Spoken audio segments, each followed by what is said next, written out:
안녕하세요. 사랑하는 사람이 정신질환할 때 도움이 되는 방송 조은의 마음 약국입니다. 저는 이제 30차죠. 30년 차 조울러이고 여러분들을 컨텐츠로 돕는 동료 지원 크리에이터 조우입니다. 예, 저도 조울러이면서 전에 인사드렸죠. 처음으로 해갖고 난 다음에 화면 위로 인사드린 것 같습니다. 정 박사입니다. 네, 정 박사님.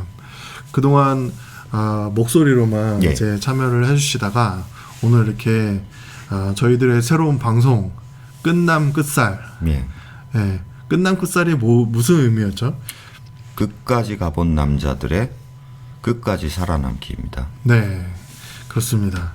그래서 오늘 첫 방송을 여러분들께 보여드리는데 저희가 이 컨텐츠가 어떻게 기획이 됐냐면 앞에 20분 정도는 여러분들께서 다 보실 수 있고 나머지 40분을 유료 회원 조은의 마음 약국에 가입을 하신 유료 회원들이 계신데 그 유료 회원들에 한해서만 풀 버전을 보실 수 있게 저희가 기획을 했습니다.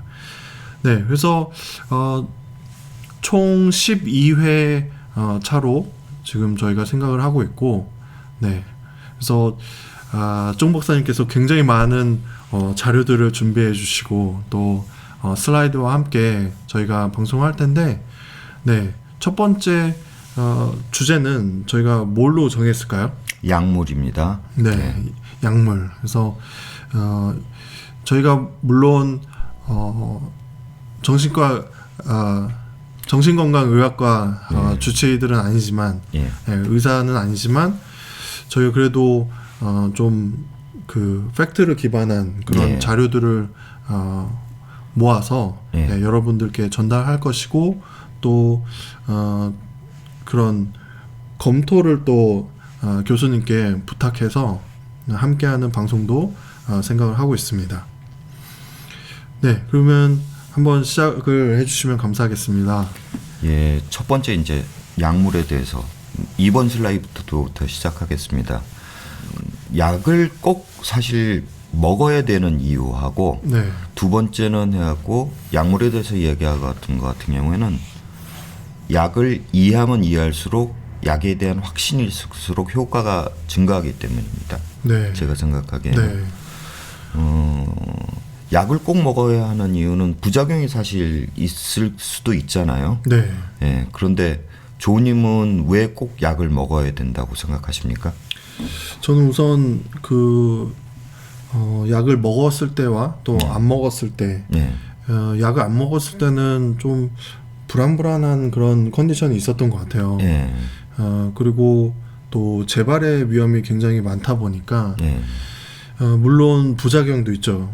살찌고 또 아침에 일어났을 때 멍하다든가 아니면 뭐 그 외에 약을 많이 먹었을 때는 잘 때 막 침을 흘린다든가 베개가 다 젖을 때까지 그런 부작용이 있지만 저는 이제 다시는 재발하면 안 되겠다 이런 생각을 하게 되었고 결혼하고 애들 키우면서 그런 생각을 하게 되었고 약을 최소한 먹으면서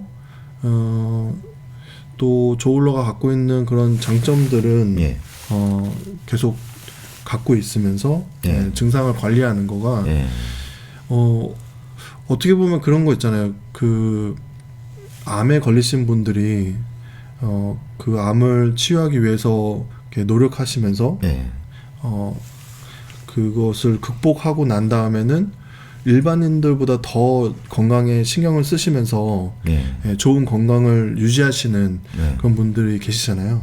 그런 거와 비슷하게 생각을 하고 있습니다.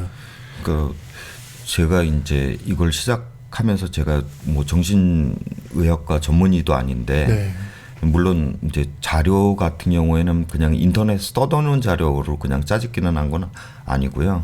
기반 자료는 해갖고 신경의학회지나 교과서 그런 걸로 갖다가 기반으로 해갖고 준비를 했습니다. 근데 제가 보는 관점에서 해갖고 저도 조울러지만 그러니까 제가 조울러기 때문에 사실 왜 약에 대해서 해갖고 거부감이 있는지도 알거든요. 심지어 저 같은 경우도 약을 단약을 한 이후에 재발을 했기 때문에 그 경험 때문에 꼭 약을 먹어야 된다고 말씀을 드리고 싶은데, 첫 번째는 부작용이 있더라도 그 부작용보다 효과가 많다는 거고요. 이제 말씀하셨지만 네. 조은님이 얘기한 걸 갖다가 결국 간단하게 얘기하면 약이 결국 안전벨트 역할을 해줍니다. 네. 평상시에는 잘 못 느끼더라도. 그리고 부작용은 조은님도 아시겠지만 해갖고 전에 얘기하셨는데, 약이 처음에 부작용은 결국은 점점 완화되고요, 대부분. 네. 그리고 또 부작용이 심하다고 그래도 약을 또 찾아가는 과정에서 적절한 약을 찾아가면 또 부작용을 고칠 수가 있고, 네. 그 효과는 결국 장기적으로는 해갖고 낫다는 거죠. 그리고 그거보다 이번 슬라이드에서 이제 꼭 말씀드리고 싶은 거는 조현병인 경우엔 특히 더 그렇고요. 조울병도 사실 약을 안 먹으면은 결국 이게 뇌의 질환이기 때문에 신경세포의 사멸로 이어져 갖고 네. 신경세포의 퇴행으로 이어질 가능성이 있습니다. 그래서 네. 인지 문제가 결국 진행될 가능성이 있고요. 그 대표적인 것들로 얘기하는 것 같은 경우에는 해갖고 약을 안 먹었을 때 여러분 뭐 얘기 듣는 게 있으실 겁니다. 뇌의 회백질은 감소하고 뇌실은 커진다, 뭐 이런 말이 있을 겁니다. 네. 근데 회백질하고 백질이 뭐냐, 이렇게 이번 슬라이드에서 보시면은 회백질은 말 그대로 해갖고 여기서는 해갖고 분홍빛인데 그레이 매터라고 그래갖고 회색질로 돼 있고, 백질은 하얀색으로 돼 있습니다. 네. 근데 사실 3번 슬라이드 돌아가면은 해갖고 뉴런에서 백질하고 회백질하고 그 나뉘는 게 왜 그러냐면은 신경세포는 결국은 해갖고 전기를 전달하는 세포거든요. 네. 전기를 전달하는 세포이기 때문에 전기를 갖다 잘 전달하기 위해서는 마치 전선 위에 피복제가 있듯이 절연체가 있어야 됩니다. 네. 그러니까 전달하는 부분에 그것이 중점이 있을 땐 절연체로, 인체에서 쓰일 수 있는 거는 사실 지방하고 단백질 그리고 무기질밖에 없기 때문에 그 부분에서는 해갖고 절연체로 가장 적합한 특성이 지방이겠죠. 네. 그래서 지방인 미엘린이라는 지방질로 그 신경세포가 뉴런이 이제 감싸게 됩니다. 네. 그러니까 겉에 부분 같은 경우에는 해갖고 전달하는 섬유 부분, 그 부분은 해갖고 백질로 보이겠죠, 당연히 지방 분위로 돼 있으니까. 그리고 신경세포들이 본격적으로 연산하고 인지하는 거는 회백질로 보일 겁니다. 네. 그러니까 실질적으로 인지하는 부분을 역할하는, 계산하고 인지하고 사고하는 역할을 하는 회백질 부위가 신경세포가 사멸되면은 얇아지고, 그리고 뇌를 단면을 잘라보면요, 그 가운데가 뇌실이라고 비어 있습니다. 네. 이제 뇌실이 비어 있는 게 뇌를 갖다가 해갖고 외부 충격으로부터 완충해주는 역할도 있고 뭐 여러 가지 역할이 있는데요. 네. 전체적으로 뇌의 크기가 줄어들면은 안에 있는 구멍의 크기는 늘어날 수밖에 없겠죠. 그러니까 회백질이 줄어들고 뇌의 크기가 줄어들면서 안에 있는 구멍의 크기, 즉 뇌실의 크기는 커지게 됩니다. 네.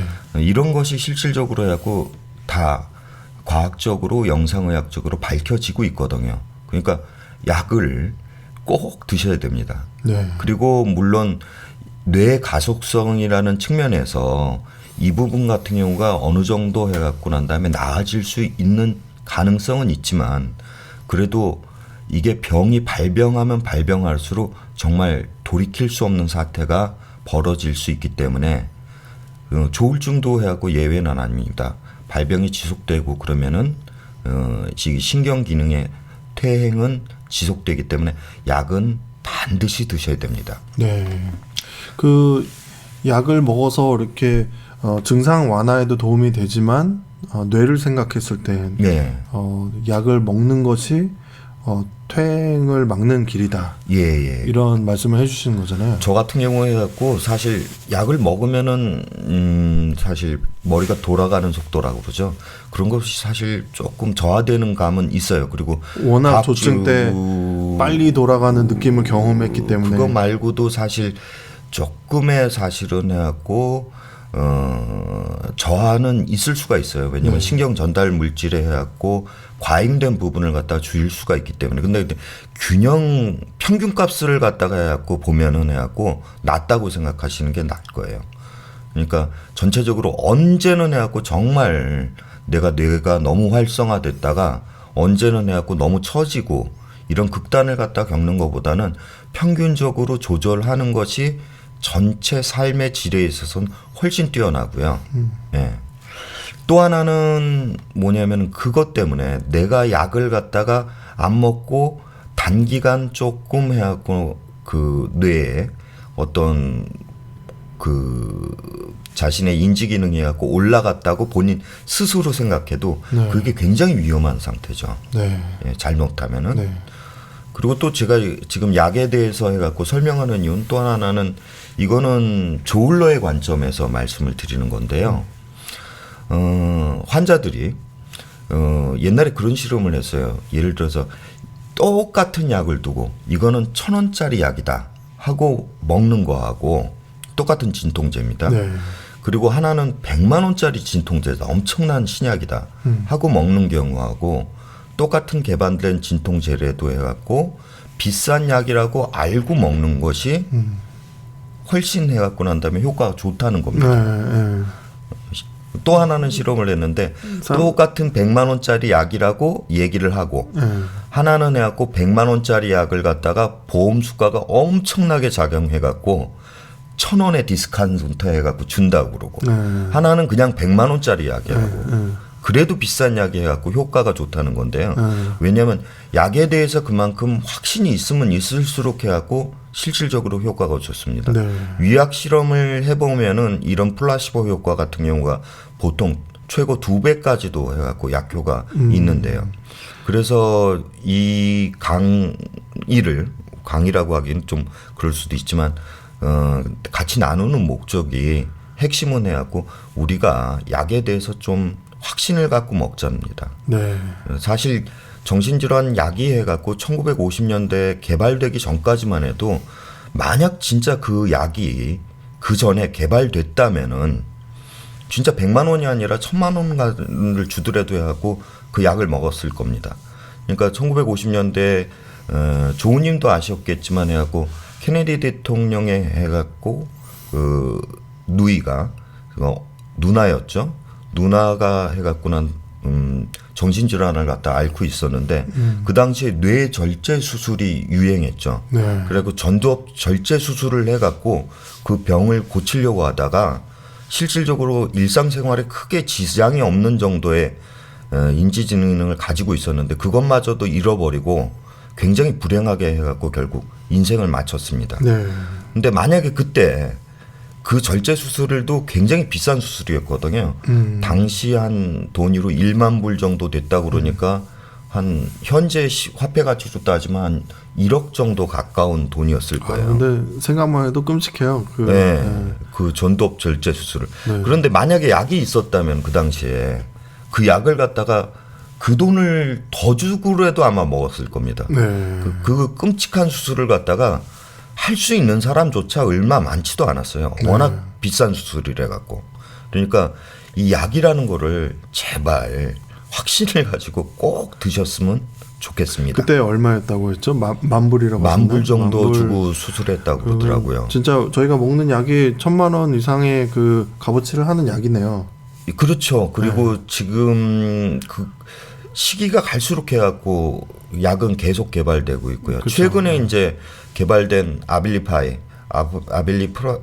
프리피졸 같은 경우도 그 당시에 이제 개발될 때마다 해도 오스카 계획에서 개발됐던 약을 갖다 구하기 위해서 일본에서 개발됐기 때문에 국내에선 들여오지가 않으니까 그 약을 구하기 위해서 해갖고 일본까지 직접 가서 간신히 해갖고 처방을 받아 오면서 그렇게 약을 구하기도 했거든요. 네.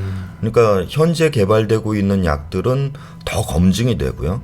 또 하나는 해갖고 그 약만 검증이 된 게 아니라 약의 처방도 해갖고 난 다음에 점점 정교화되고 있기 때문에 제발 약을 꼭 드셨으면 좋겠습니다. 네. 예. 그 다음에 3번 슬라이드 지나가고 4번 슬라이드 들어가겠습니다. 이게 척수인데요. 척수 뭐 여기 보면은 해갖고 난 다음에 그런 말을 해서 그렇지만 저는 등뼈찜을 좋아하는데요. 등뼈찜에서 보면은 해갖고 거기서 이제 발로 먹는 부분 그 안에 이렇게 그 부분이 이제 척수처럼 있는 거죠. 그 가운데 감자탕 먹을 감자탕 먹을 때 해갖고 난 다음에 저기 그 슬라이드에서 보면은 해갖고 앞에도 이제 뼈 부분이 있고요. 뒤에도 해갖고 등골뼈가 있고 그 사이에 있는 것이 이제 척수입니다. 이제 4번 슬라이드, 5번 슬라이드로 올라가면 그거 척수를 좀 확대한 그림이 나오는데요. 그 척수 보면은 해갖고 뒤쪽은 해갖고 감각기관이고 앞쪽은 운동기관으로 가게 돼 있습니다. 그러니까 감각기관은 척수 쪽으로 신경이 들어오는 방향이겠고 운동기관은 해갖고 척수 쪽에서 바깥쪽으로 빠져나가는 기관입니다. 네. 척수는 해갖고 회백질이 안쪽에 있습니다. 왜냐하면 신경을 안에서 연산을 하고 연결된 부위는 신경섬유는 해갖고 바깥쪽으로 빠져나가기 때문에 신경섬유인 백질은 바깥쪽에 있습니다. 그레이 매터가 안쪽에 있는 거고 예. 또 화이트 매터가 바깥쪽으로 네. 있고요. 네. 그리고 또 감각기관은 뒤쪽에 있고요. 네. 그리고 운동기관은 앞쪽에 있습니다. 운동 명령을 내리는 네. 거는 6번 슬라이드로 들어가겠습니다. 6번 슬라이드로 들어가면은 대뇌에 이제 구분을 갖다가 나오는 게 나오는데요. 대뇌에서도 보면은 크게 앞쪽 부분을 갖다가 자르면은 해갖고 앞쪽 부분은 역시 운동이 되겠고요. 뒤쪽 부분은 감각이 되겠습니다. 운동이라는 게 결국 핵심은 사고도 하나의 운동입니다. 생각하고 인지하고 그것도 역시 운동이기 때문에 이 사고나 전반적인 운동을 갖다가 관할하는 걸 전두엽 반쪽 앞쪽에서 하고요. 그리고 뒤쪽에는 해갖고 두정엽, 후두엽, 측두엽 이렇게 세 가지 부분으로 나누는데 다 세 가지가 결국 감각기관입니다. 네. 머리 위쪽으로 있는 게 이제 두정엽이고요. 두정엽이 전체적인 해갖고 신체의 감각을 갖다가 체감각을 갖다가 다루고 있습니다. 네. 그리고 옆 양쪽으로 측두엽이 귀 쪽으로 해갖고 양옆으로 있습니다. 이걸 당연히 해갖고 청각기관과 언어를 갖다가 해갖고 난 다음에 담당하게 됩니다. 네. 그리고 눈 뒤쪽으로 해갖고 난 다음에 그러니까 후두엽이 되겠죠. 직각 방향으로 뒤쪽으로 있는 후두엽은 눈의 시각 처리를 갖다가 하게 돼 있고요. 그리고 이제 대뇌가 있고 대뇌 밑에 조그맣게 달린 게 이제 소뇌가 있는데 네. 소뇌는 이제 운동기관을 다룹니다. 척수랑 결국 비슷합니다. 척수는 척수 앞쪽이 해갖고 운동, 뒤쪽이 감각하듯이 대뇌도 해갖고 앞쪽이 결국은 운동과 지각 사고를 담당하고 뒤쪽이 결국은 시각, 체감각, 청각을 담당하게 되어 있습니다. 그 축두엽을 하니까 네. 생각나는 게 네. 우리가 여기 전기 신호를 축두엽 부분에 네. 해주면 네. 소리가 들린다는 거예요. 네, 그래요. 네, 그래서 이 환청이나 이런 거가 조연 조연러들의 네. 환청 이런 거가 축두엽에 문제가 있는 그래서 네. 정신 질환을 보면 네. 뇌와 뇌에서 일어나는 일들이잖아요. 그렇죠. 그리고 사실은 환각이라는 것 같은 경우가 원래는 굉장히 자연스러운 현상이고요. 오히려 우리가 일반 감각을 갖다가 유지한다는 것이 오히려 부자연스러울 정도로 굉장히 통제된 현상입니다. 그러니까 우리가 일상생활을 보면서 해갖고 일반적인 감각을 유지한다는 거는 우리가 고도의 뇌에 통제된 호르몬의 균형 하에서만 볼 수 있는 거고요. 그 균형이 깨지면은 사실 환각을 갖다 보는 건 당연한 거거든요. 그러니까 반드시 정신질환에 걸리지 않더라도 조우님도 아시겠지만 마약을 갖다가 먹게 되면은 해갖고 환각 경험을 할 수가 있고요. 극심한 공통을 갖다가 겪거나 공포를 갖다가 겪거나 할 때도 해갖고 환각을 갖다가 해갖고 겪을 수가 있습니다. 제가 이제 조우님한테 여기 앞에 한번 설악산을 갖다가 한번 연상해 보세요. 그러면 눈 앞으로 해갖고 난 다음에 보이는 건 없지만 설악산의 이미지를 갖다 분명히 그릴 수가 있죠. 네. 예, 그렇죠. 그리고 또 그거는 나름 의식적으로 해갖고 그리고 있는 거지만 운동도 해갖고 수위 운동이 있고 불수위 운동이 있듯이 이 뇌 지각세포 같은 경우도 안에서 해갖고는 본인은 의식하지 못하는 의식의 흐름이 있습니다. 무의식의 흐름이라고 또 얘기할 수 있지만 그것도 몇 가지의 굉장히 다양한 의식의 흐름이 갖고 그 경쟁적으로 움직이고 있는 거거든요. 그 경쟁적으로 움직이고 있는 것 중에 내가 설악산 하면은 설악산 모습을 그려라 그러면은 여러분도 설악산 모습을 그려라 그러면은 그려지지 않습니까? 분명히 그런데 그 모습은 그려지고 있지만 여러분 눈앞에 떠오르고 있지는 않습니다. 그런데 만약에 그 감각세포를 갖다가 해갖고 내가 그쪽으로 차단을 갖다 시켜갖고 채널을 연결시킬 수 있다면 진짜로 설악산의 모습이 해갖고 보이는 겁니다. 근데 그런 것 같은 경우는 이제 또 마약을 안 먹더라도 감각 박탈 실험이나 이런 걸 통해서도 진행할 수 있거든요. 꿈도 일종의 감각 박탈이라고 볼 수가 있고요. 외부 감각이 차단된 상태에서 해갖고 내부 기억이나 무의식이 떠오르면서 해갖고 실제처럼 느껴지니까요. 그러니까 사실 환각이라는 것 같은 경우는 통제가 깨어지면은 나오는 현상입니다. 그거에 대해서 너무 두려워할 필요가 없고요. 사실은 그래서 조울병이나 조현병 환자는 특히 환각을 갖다 많이 겪는데 환각을 겪을 때는 해갖고 그거에 집착하지 말고 차라리 그대로 적응해 두면은 꼬리에 꼬리를 물고 환각이 일어나는 걸 멈출 수도 있습니다. 아무튼 그까지. 네. 예. 그래서 지금 저희가 한 20분에서 25분 정도 이렇게 방송을 하였는데 예. 뒷부분이 기대가 되시는 분들은 유료 회원으로 가입을 해주시면 감사하겠고 그 유료 회원은 월 12,000원입니다. 그래서 갖고 계신 유튜브 계정과 이 카드를 연동해서 이제 가입을 하실 수 있습니다.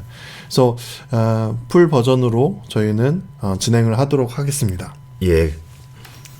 감사합니다. 예. 풀 버전에서 또 뵐게요. 네.